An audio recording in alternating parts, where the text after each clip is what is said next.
The waiter had just set down the crystal water glasses when my father said, "We're not funding this circus." His voice didn't rise. It landed heavy and precise like a gavel. The private room swallowed every other sound, the low music, the clink of cutlery, even the soft rustle of my mother's silk sleeve.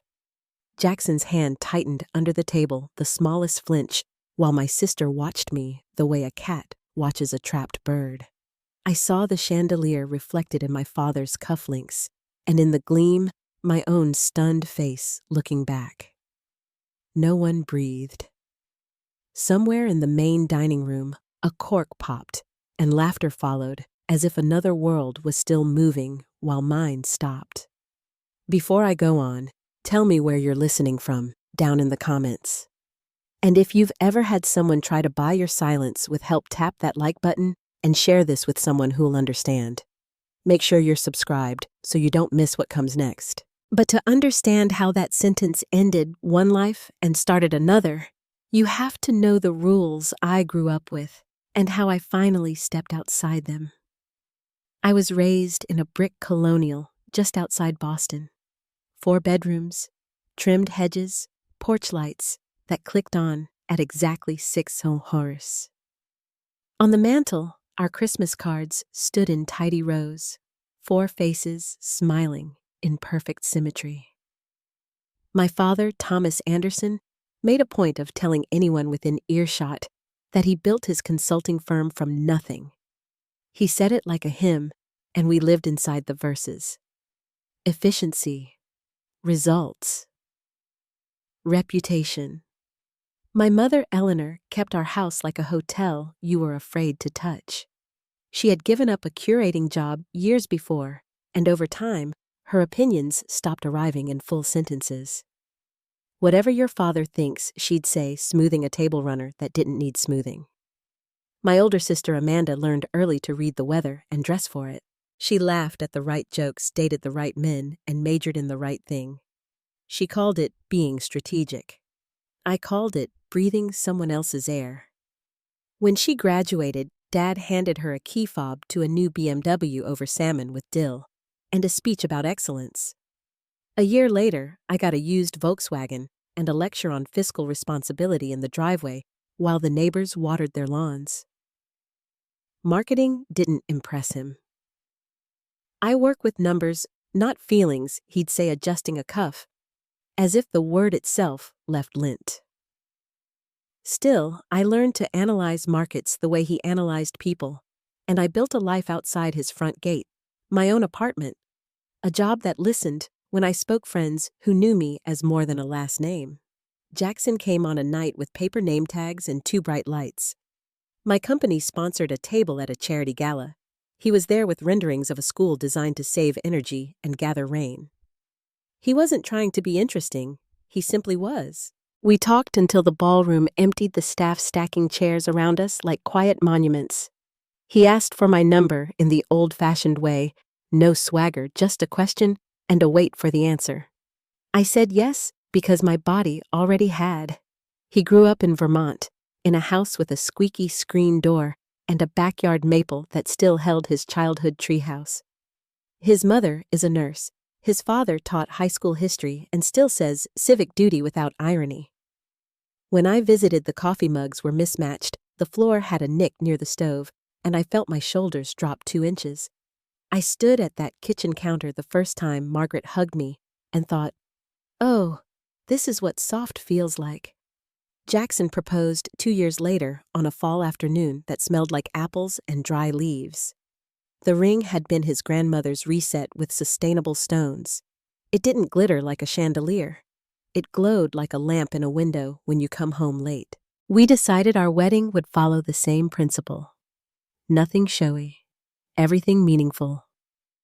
A botanical garden, a glass pavilion, in-season flowers, a menu that didn't leave waste in its wake. We weren't trying to make a statement. We were trying to make a promise. The statement, as it turned out, arrived dressed in a suit and carrying a spreadsheet. My father called a meeting in his home office, the air scented with leather and polish. He didn't look at the slides I'd prepared about budget and sustainability. He wanted a guest list. There are 150 associates who must be invited, he said, tapping the desk. Your mother has obligations too. I said we were planning around 100 guests, people who loved us and knew our names. This, he said, leaning back, isn't just about you. From there, everything became an audit. Country clubs instead of gardens. A venue that asked about valet and not vows. Dress salons where my sister clapped when I emerged in gowns that felt like disguises. I found my dress alone in a quiet studio, a silk sheath with embroidered vines along the collar, as if the garden had decided to come with me. When I texted the picture to Jackson, he wrote, "There you are." It was the first time that week I exhaled. Every visit to my parents' house was a review of Jackson's resume. "What's your 5-year plan?" my father asked over roast chicken, as if he were hiring a junior partner. "What happens when sustainability is a fad whose time has passed?" Jackson answered directly, not 1 inch smaller. I loved him for that. My father did not. Then came the restaurant. Gramercy, impossible to book unless your name opened doors. The maitre d' knew my father's, and the room they escorted us to had white tablecloths that behaved like snowfields untouched, a little cold. My mother fussed with a napkin and said I looked lovely in blue. Amanda arrived with William Harrington old money wrapped in new tailoring. The introductions felt like a ceremony we hadn't consented to. Jackson and I had prepared like students before an exam, compromises, boundaries, reasons. We'd chosen a sustainable caterer even the country club approved. We'd increased the guest list to include people my father said mattered. We had, I thought, built a bridge he could walk across. I set my laptop on the table and took them through everything slide by slide as the server poured water and pretended not to hear. Jackson explained how we'd cut costs without cutting conscience. My mother's smile stayed polite and thin. Amanda whispered to William, their laughter behind a hand. When I finished, my father closed the laptop with a single finger. "Inadequate," he said. "You excluded key partners."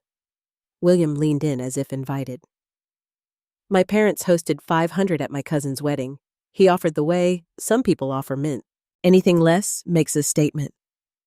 I felt Jackson still beside me.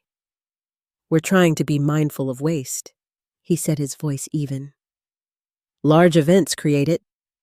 Budget," my father replied, "is not your concern." He glanced at the list in front of him. "Also, there are too many of his relatives. His, not Jackson's. They'll be uncomfortable in a venue like this," he continued, "as will our guests." Jackson set his fork down and folded his hands. "My family will behave appropriately anywhere," he said quietly. "They are good people." "I'm not concerned with your feelings," my father answered, and looked at me. "This reflects on my family." "Our wedding," I said, before I could stop myself, "reflects on both of us. Jackson and me." It was like speaking in a room where sound couldn't travel. He pressed his napkin to the table, careful, controlled. "Perhaps," he said, "the entire arrangement should be reconsidered. If you can't understand the social implications, maybe you're not ready for marriage."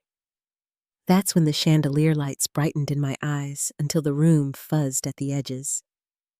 I looked at my mother, waiting for the familiar tug on his sleeve, the "Tom, please." She studied her water glass as if a fish swam in it. Amanda's mouth made the shape of a smile. William watched me with the interest you give a museum piece, valuable but not yours. My father took out his credit card and placed it near the untouched steak. "We're done here," he said. "When you're ready to be reasonable, call me." Something flickered across the silver of his cufflink, my face small and contained eyes wide like a girl's. I recognized her. I also understood she was leaving. I slid the laptop into its sleeve, pushed my chair back without scraping the floor, and stood. Jackson rose beside me and placed a steady hand at my back, a touch no one at the table could see. "Got it," I said out loud, because there was nothing else left to say. "Thank you for dinner." We walked out past the host stand, where the maitre d' gave me a look. people give each other when they've both heard an argument through a wall. Outside, city air met my face, cool and a little damp. Traffic hissed along the curb. A couple laughed at the corner, their breath clouding in the light, like the start of a story that wasn't mine. I didn't cry. Not yet. In the car parked a block away beneath a tired maple, the first sob broke loose like a shudder in a storm. Jackson didn't say, "It'll be okay," because he knows better. He held my hand and let the silence do the first necessary work. When I could speak, the words came raw. "They never saw me," I said, staring at the seam of light where the dashboard met the windshield. "Not once." He wiped mascara from under my eye with the edge of his thumb, gentle as a promise. "I see you," he said. "I always have." I wanted to believe him. I almost did. But grief is a fog bank, and headlights can only cut a narrow path. We drove home without the radio. The elevator hummed up to our floor while I watched the red numbers climb. In the apartment, I hung my jacket on its hook and set my keys in the ceramic bowl by the door, listening to the small clink like a bell marking the hour. I stood in the living room, the light from the street pouring through the blinds in tidy ladder rungs on the floor. Somewhere downstairs, a dog barked twice and stopped. Jackson touched my shoulder and then went for a warm washcloth, the domestic mercy of it undoing me faster than any speech. He didn't ask me to explain. He washed the corners of my face and set tea on the coffee table. I sat the way people sit in church when they've just realized the sermon is about them.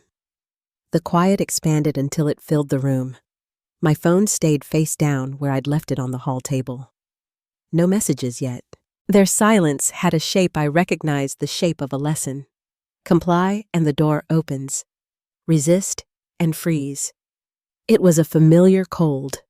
Through the blinds, I watched the neighbor's porch light flick on and felt the first sliver of something unfamiliar press against the grief. Not anger. Not yet. Something thinner and sharper, like the edge of clear glass catching dawn. The rain kept up through the night, a steady rhythm against the glass that sounded like the world breathing.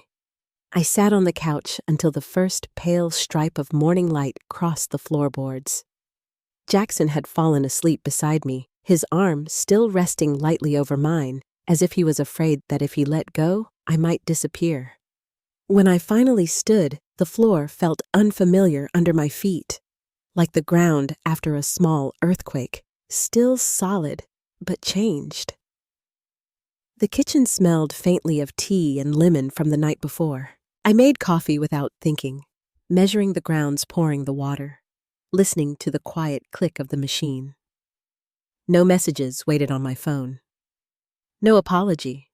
No explanation. Just silence, the kind I knew too well. By the time Jackson came out, his hair still damp from the shower, the light had sharpened. He studied my face for a moment. "How are you holding up?" I managed a faint smile, mostly upright. He nodded, not pressing further, and poured himself a cup. We sat at the small oak table by the window, the same one we'd found at a flea market the first year we lived together. The street outside gleamed with last night's rain, every puddle catching a piece of morning sky. That afternoon, I tried to work. My fingers hovered above the keyboard, but nothing I wrote made sense. Words blurred together the way thoughts do when they carry too much weight. Jackson checked on me around noon, then quietly made soup, setting the bowl beside me before returning to his desk. He didn't tell me to eat. He just waited until he heard the spoon touch the bowl. Later, I called my boss, said there'd been a family emergency. She told me to take whatever time I needed. When I hung up, I realized I didn't know how much time that was. The next evening, Jackson's parents called. I sat beside him on the couch, our hands linked, listening to his mother's voice through the speaker. She didn't ask questions, she simply said, That man doesn't deserve to call himself a father. David added, calm and steady. You two do what you need to do. If you want to get married here in our backyard, we'll help however we can. Don't let him steal your joy. Their kindness cracked something open in me. For a moment, I couldn't speak. These people had known me 2 years and already offered more comfort than those who'd known me all my life. 3 days passed with no word from my family. I drifted through them half asleep eating when Jackson placed food in front of me, sleeping in short, dreamless stretches. On the 4th day, my phone finally lit up. It was my mother. Her text was short. Your father is still upset. If you apologized, maybe we could move forward. I read it 3 times, waiting for any trace of love beneath the control. There was none. Only the same expectation I'd grown up with bend, and all will be forgiven. I put the phone down and stared at the ceiling until the shadows changed shape. Somewhere below, a car alarm went off and stopped. Jackson came home from a meeting and found me sitting in the same spot. He didn't ask what the message said. He didn't have to. That night, I dreamed of being 10 years old again, sitting at the kitchen table while my father reviewed my report card. I'd gotten a B+ in math, and he'd sighed as though I'd broken something valuable. You can do better, Sonia. We don't settle in this family. He'd smiled then as if it were encouragement. It took years to realize it was ownership. When I woke, my chest felt heavy, my breath shallow. Jackson was already up humming softly as he packed his work bag. The sound steadied me. Would you mind if I saw Dr. Levine alone this week? I asked. Of course not, he said. You should. Her office was on the top floor of a converted brownstone with plants crowding the window ledge and a clock that ticked quietly between our words. I told her everything, the dinner, the silence, the text. She listened without interruption until I ran out of sentences. Then she leaned forward. You're grieving, Sonia, she said gently. Not the wedding, but the family you hoped you had. I looked down at my hands, twisting my ring. I'm 30 years old. Shouldn't I be over this? There's no timeline for this kind of grief, she said. Your father used control the way other people use affection. When control stopped working, he used rejection. That's emotional abuse. The word landed hard, but true. It worked, I whispered. I feel completely broken. She shook her head. You're not broken. You're awake. Every day that you don't call him back is a day his power fades. Her words sat with me long after I left her office. Walking home, I passed a park where children were playing, their laughter cutting through the chill air. I sat on a bench and watched them chase each other through patches of sunlight. Something inside me stirred a small, quiet spark that looked like freedom. That night, I told Jackson I didn't want to chase their approval anymore. He turned toward me, listening. What do you want instead? He asked. I want to build a life that feels real, I said. One that isn't for show. I want a wedding that belongs to us. He smiled, brushing a loose strand of hair from my face. Then that's what we'll do. The next morning, I woke before him and made coffee.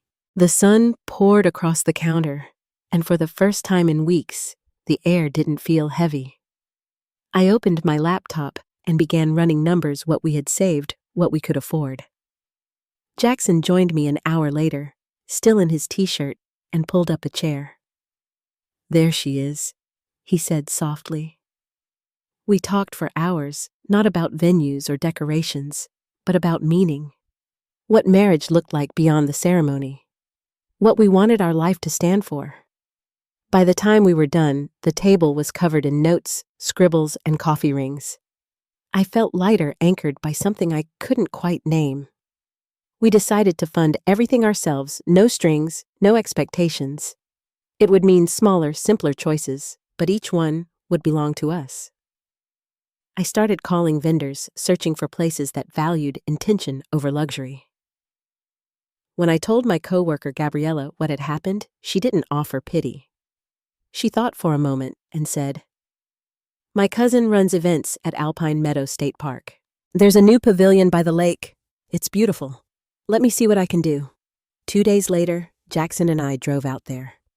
The road wound through pine forests until the trees opened to reveal a stretch of water that caught the sky like glass. The pavilion stood near the shoreline, simple wood beams, wide windows, and a deck that looked over the lake. "This," Jackson whispered, his hand slipping into mine, "is us." I nodded, feeling the wind lift my hair, the sunlight flickering on the water. It wasn't grandeur. It was grace. We booked it that day. When we got back home, I sat on the floor, surrounded by brochures and receipts, sorting everything into folders. Each decision became its own kind of therapy. Local caterers who used seasonal ingredients, a florist who worked with native wildflowers, a photographer whose portfolio felt like truth, not performance. The more choices we made on our own, the quieter the old noise became. For the first time in years, I slept through the night. 3 weeks later, the silence broke. It started with a voicemail. My father's voice, controlled, clipped, every word measured. "I've been told by your cousin that you're planning a wedding at a state park. Call me immediately to explain yourself." 10 minutes later, my mother's message followed. "Sweetheart, your father is very upset. Please call us. We need to discuss what you're doing." Then came a text from Amanda Wow. "A state park wedding. Classy. Good luck with that." The messages kept coming, calls, emails, even notes from aunts I hadn't spoken to in years. I watched them pile up on my screen one after another, each demanding that I bend. I placed my phone face down on the coffee table. My heart was racing, but beneath the rush of panic was something steadier. When Jackson walked in from his office, I looked up at him. "They're trying again," I said quietly. He studied me for a moment. "And how do you feel?" I took a slow breath. "Okay. Actually, okay." He smiled, then that quiet, proud smile that always reached his eyes. "They don't have power anymore unless you hand it back." I realized he was right. The fear that once defined me had softened into something else: recognition. They were following the same pattern: push, guilt, withdraw. And for the first time, I didn't move to meet it. Over the next days, the messages turned from outrage to wounded confusion. "How could you do this to us?" my mother wrote. "We only want what's best for you." I read it once, then deleted it. Each small act of silence felt like reclaiming a piece of myself. That Friday evening, as the sun set over the city, I sat on the balcony with Jackson, 2 cups of tea cooling beside us. The sky turned the color of copper, and for a long time we didn't speak. When I finally did, my voice surprised me. It was calm, certain. "They'll come here eventually," I said. He nodded. "Then we'll be ready." A breeze stirred through the trees below, carrying the scent of rain. Somewhere in the distance, a train horn sounded long and low, like a reminder that movement was possible, that distance could be a kind of mercy. Inside, my phone buzzed again, but I didn't look. I had found something more important than approval. The night settled around us, soft and blue. For the first time in my life, silence didn't feel like punishment. It felt like peace before a choice. The next morning, the air outside carried that stillness right before spring gives way to summer soft light through the curtains, a hint of warmth rising from the street. Jackson had already left for a site visit, and the apartment was hushed, except for the low hum of the refrigerator. I stood by the window with my coffee and watched a pair of sparrows dart between the trees, quick flashes of movement that seemed to defy the weight I felt inside. The calm didn't last long. By late afternoon, I heard the doorbell, 3 sharp rings, impatient familiar. When I looked through the peephole, I saw them. My father in his tailored gray suit, my mother in pearls, my sister standing behind them with folded arms. They hadn't called first. They never did when they wanted control. I opened the door just enough to meet their eyes. My father's expression carried that same mix of authority and disbelief, as if showing up at my home automatically made me yield. "We need to talk," he said, already shifting his weight forward. I stepped into the doorway and didn't move. "No," I said quietly. For a moment, the words seemed to hang in the air, like a sound no one recognized. He blinked, confused, as though I'd spoken in another language. "Excuse me? No," I repeated. "You don't get to walk into my home and demand a conversation." My mother's hand fluttered toward her necklace. "Sonia, please." "Let's just go inside," and Jackson appeared behind me, calm but steady. His presence always carried a kind of quiet gravity, the kind that didn't need to be loud to be strong. "Is everything all right?" he asked. My father looked at him with thinly veiled irritation. "This is a family matter. Jackson is my family," I said. "The family I choose." Amanda gave a short, disbelieving laugh. "God, could you be any more dramatic? Just let us in so we can fix the mess you've made." I straightened my shoulders. "There's nothing to fix. We're getting married on August 12th at Alpine Meadow State Park. You're not invited." The silence that followed had a weight to it. My father's jaw tightened, the color rising in his face. "You're making a serious mistake, one you'll regret." I met his eyes and didn't look away. "The only mistake I made was spending 28 years trying to earn your approval." My mother's voice trembled. "We love you, Sonia. You're twisting everything. You love the version of me that doesn't make you uncomfortable," I said. "The one who follows your rules. That's not love. It's control." For a long moment, no one spoke. Then my father's tone shifted into something more calculated. "Fine. If you want your little rustic wedding, we'll pay for it. $10,000. No conditions." My laugh surprised even me. "There are always conditions." He hesitated, the faintest pause before the catch. "Just invite us. And 20 of our associates. That's all." "There it is," I said softly. "The strings." He leaned forward, his voice low. "You would rather embarrass this family than accept help. I would rather have a life that feels real than one built on appearances." Jackson's hand found the small of my back. His silence was steady encouragement. For the first time in my life, my father had nothing to say. His mouth opened, closed, then opened again. Finally, he turned to leave. "When this marriage falls apart, don't expect us to rescue you," he said. His words landed with the dull thud of something meant to wound, but all I felt was clarity. "Goodbye, Dad." I closed the door. On the other side, I could hear my mother's muffled crying, Amanda's sharp whisper, and the echo of their footsteps fading down the hall. Inside, the stillness returned deeper this time. I leaned against the door and let out a long breath. Jackson gathered me into his arms, his voice barely above a whisper. "You were magnificent." I pressed my face into his shoulder. "It doesn't feel magnificent. It feels like losing what little family I had left." He held me tighter. "Maybe you're just making space for a better one." The days that followed carried an unfamiliar peace. My father's calls slowed, replaced by short, guilt-laced texts.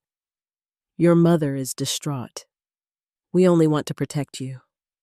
Each message sounded rehearsed, like he was dictating them to himself. I stopped replying altogether. My mother's voicemails shifted from pleading to fragile. "Sweetheart, please, talk to us. We can work this out." But the problem was never about the wedding. It was about the hierarchy that had always defined our family. Amanda tried a different tactic. After weeks of silence, she began sending casual texts. "So, who's doing your hair? Did you ever pick a dress?" Each one felt like bait her way of gathering information for the others. I answered with brief, harmless replies, careful not to give her anything real. Meanwhile, life in our small apartment grew brighter. Jackson's parents drove down one weekend bringing a basket of garden herbs and the warmth of people who didn't need anything in return. Margaret and I spent an afternoon arranging potted rosemary and mint into little clay jars for centerpieces. David and Jackson built a simple wooden arch for the ceremony on our balcony, sanding the edges smooth and staining it by hand. The smell of cedar and coffee filled the air, while laughter wove through the afternoon. That night, as we sat together over takeout containers and soft music, Margaret handed me a small box. Inside was a silver comb shaped like intertwining branches, delicate pearls woven along the edge. "Something new," she said, smiling. "You don't have to wear it, but I thought you might like to have it." I traced the cool metal with my fingertips, speechless. "You made this?" She nodded. "Every bride deserves to feel seen." Her words caught me off guard. I hugged her tightly, the tears coming before I could stop them. That small gesture held everything my own mother couldn't give, a kind of love that asked for nothing. 2 weeks later, my phone rang again. This time, it was my mother. Against my better judgment, I answered. Her voice trembled. "Sonia, please don't hang up." I stayed silent. "I want to come to your wedding," she said quickly. "Just me. Not your father. Not Amanda. Just me." I closed my eyes. "Why?" "Because you're my daughter," she said. "And when I saw your engagement photos, you looked happy. I haven't seen that in years." Her words came with the kind of softness that felt real, but I'd learned not to trust softness without truth. "Does Dad know you're calling?" "No," she said after a pause. "He wouldn't approve, but I've missed too much already. I don't want to miss this too." I looked around our living room, the photos on the shelf, the half-finished wedding favors, the stack of envelopes waiting to be mailed. Everything in that space belonged to the life I was building, not the one I'd left. "I'll think about it," I said, quietly. When I told Jackson that evening, we sat on the couch in the glow of the setting sun. "I think she's trying," he said. "In her way. I'm afraid she'll come just to keep the peace with him later." "Then you set the terms," he said gently. "It's your day, your boundary." At my next session, I told Dr. Levine about the call. She listened, hands folded on her notebook. "Your mother reaching out is significant," she said, "but it doesn't erase the past. You can allow her in without giving up your safety." That night, after thinking it through, I sent my mother a message. "You can come, but only alone. And this doesn't fix everything between us. It's just a start." Her reply came within minutes. "Thank you. I understand." I wasn't sure she did, but I felt calm, pressing send. The weeks that followed blurred with last-minute details and unexpected joy. Jackson and I mailed the final invitations, sealed with a wax stamp shaped like a tree branch. We tested the playlist, finalized The food laughed over the number of cousins on his side who were bringing homemade pies. The closer the wedding came, the lighter I felt like every decision scrubbed away another layer of my father's influence. One night, sitting on the floor, surrounded by ribbons and paper, I realized I was humming. It had been years since I'd caught myself doing that without thinking. By the time August arrived, the world around us felt different. The sky seemed larger, the air softer. The morning before the wedding, I walked to the park to drop off the final paperwork for the venue. The lake shimmered in the sunlight, dragonflies skating across its surface. I stood there for a long moment, listening to the wind moving through the trees. For the first time, I didn't feel like a daughter seeking permission. I felt like a woman standing on her own life. When I returned home, Jackson was in the kitchen folding napkins into small triangles, his sleeves rolled up.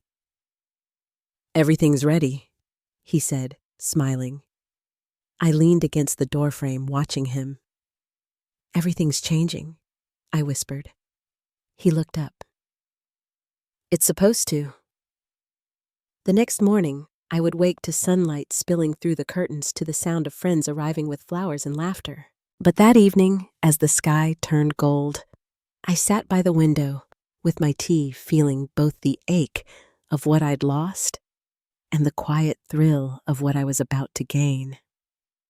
Somewhere deep inside, I knew the hardest part was over.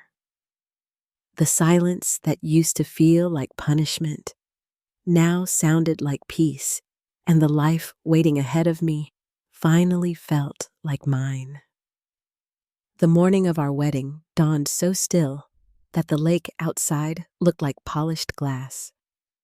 I woke before my alarm, the soft light spilling across the hotel room carpet and touching the hem of my dress where it hung on the closet door.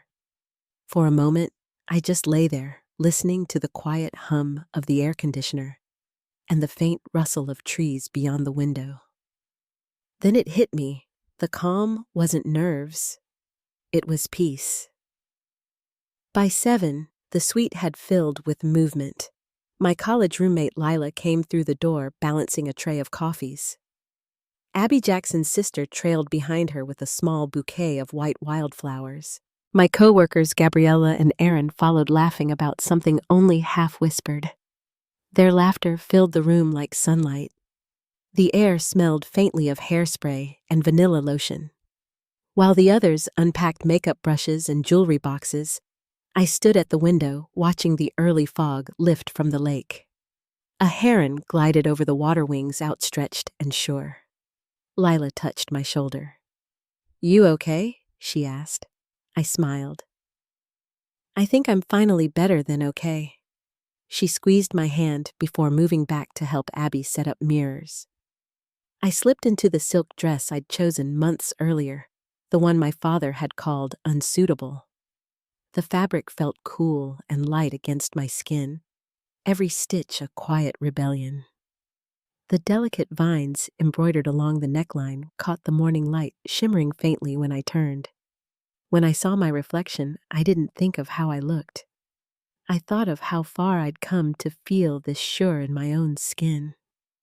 A soft knock came at the door. Margaret stood there holding a small velvet box, her eyes warm and a little misty.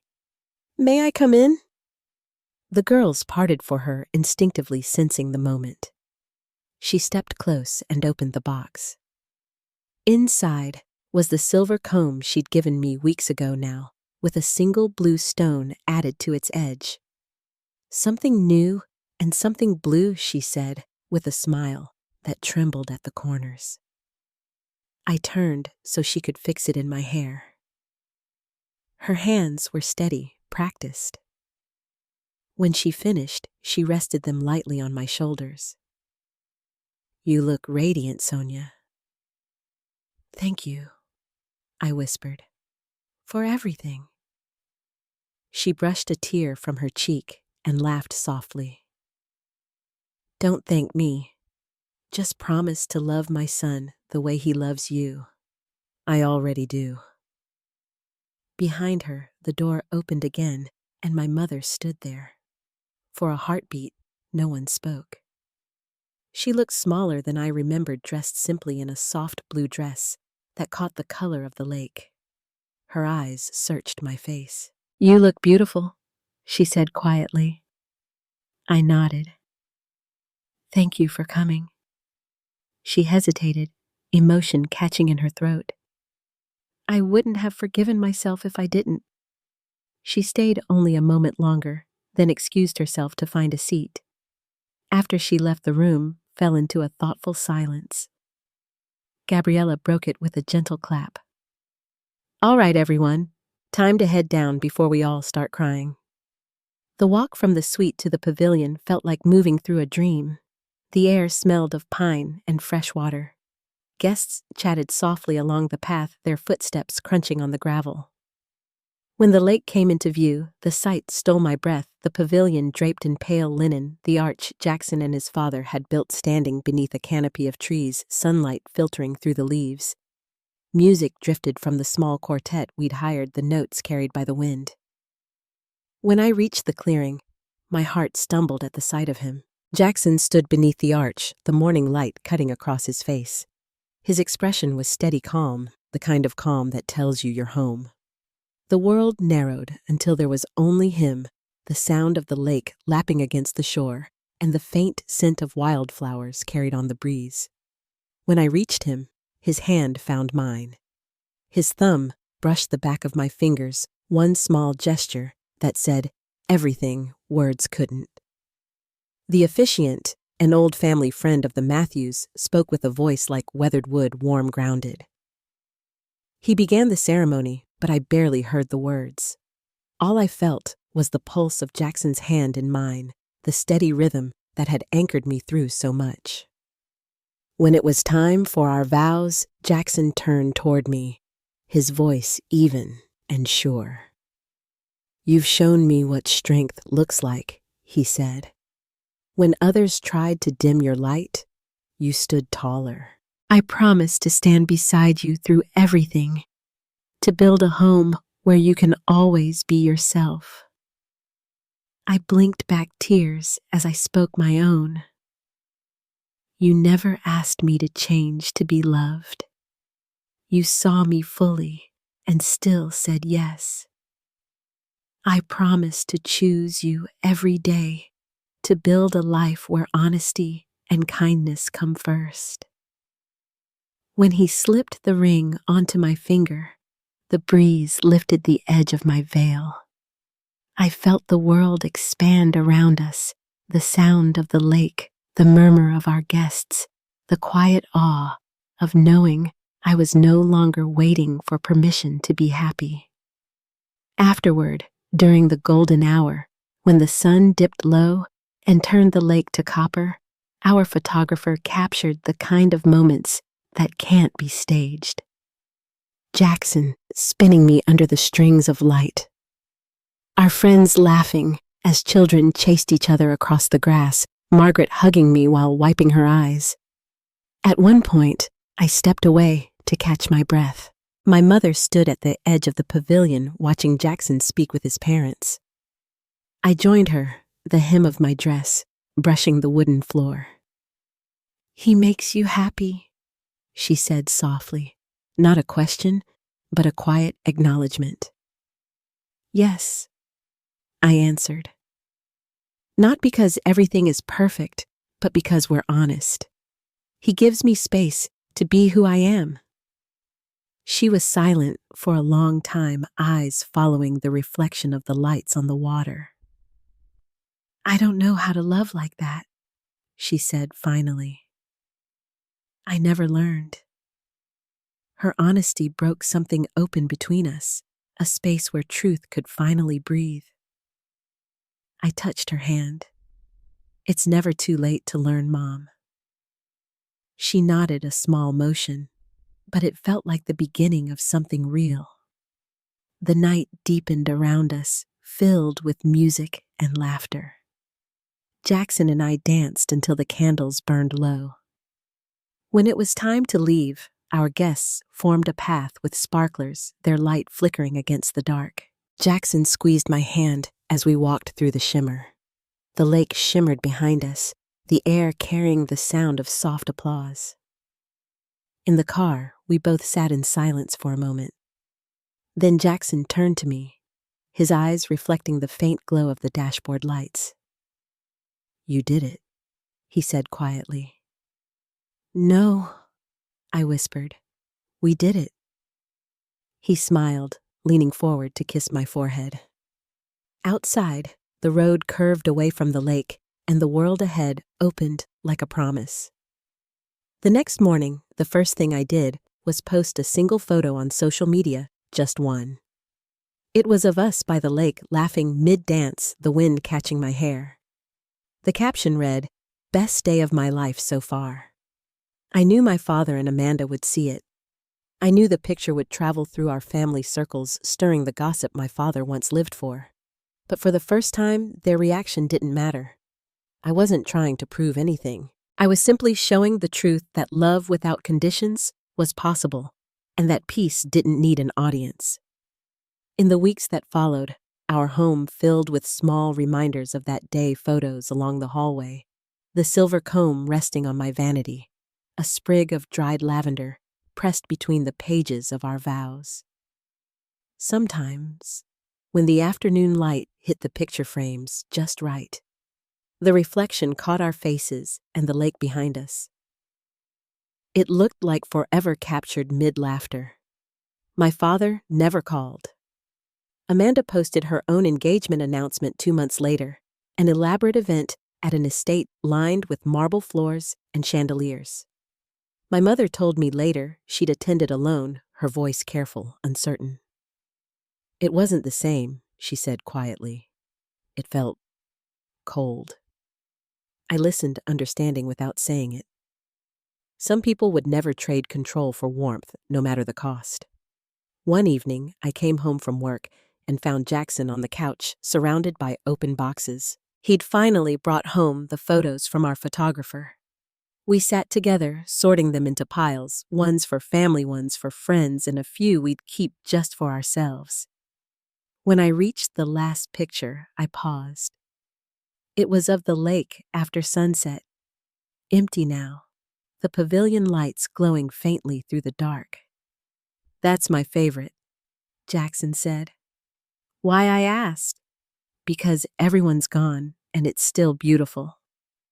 I smiled, tracing the edge of the print. "It reminds me of peace."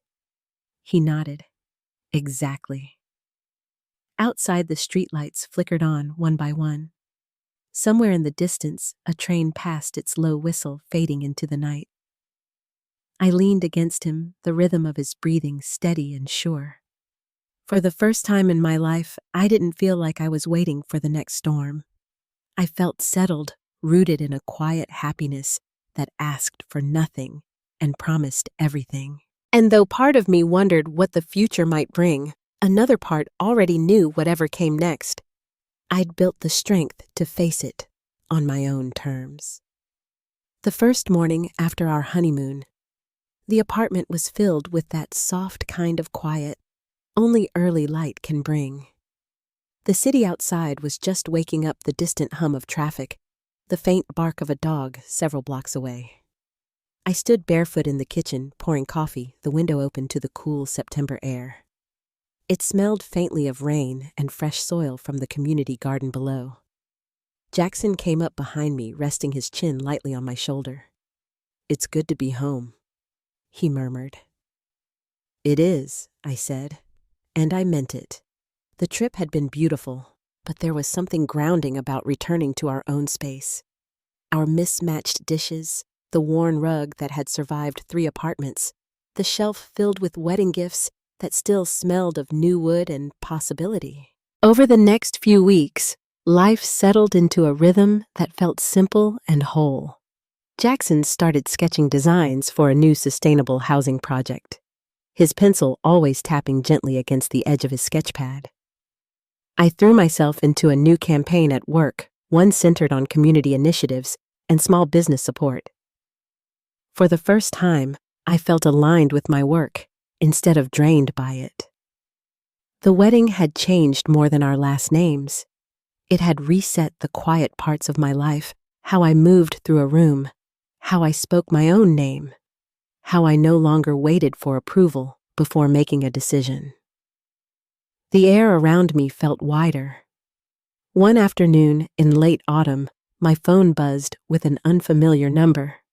I almost ignored it, but something in me said to answer. "Sonia," my mother's voice said, soft but clear. "It's me." I took a breath. "Hi, Mom. I'm in the city for a few days," she said. "Would you like to have lunch?"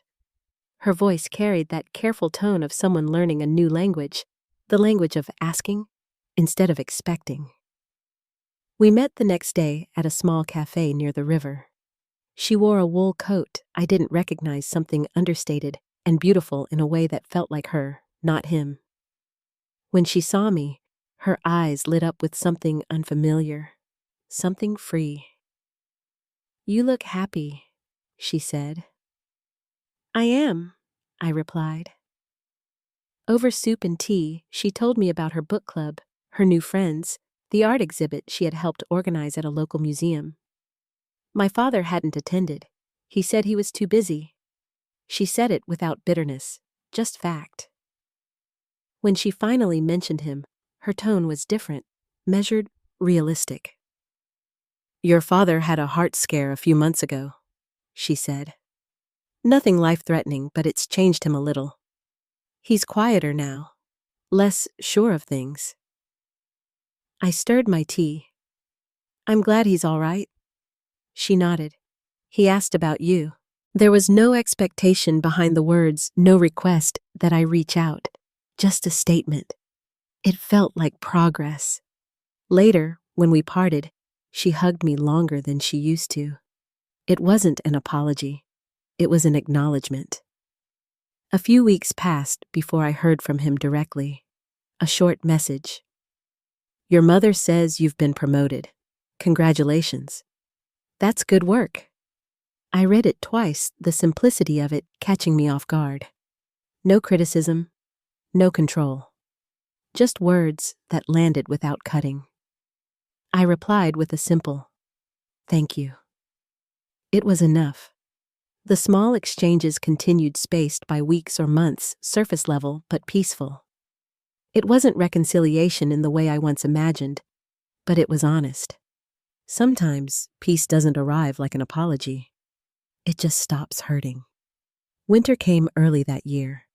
Snow fell outside our apartment, muffling the noise of the world.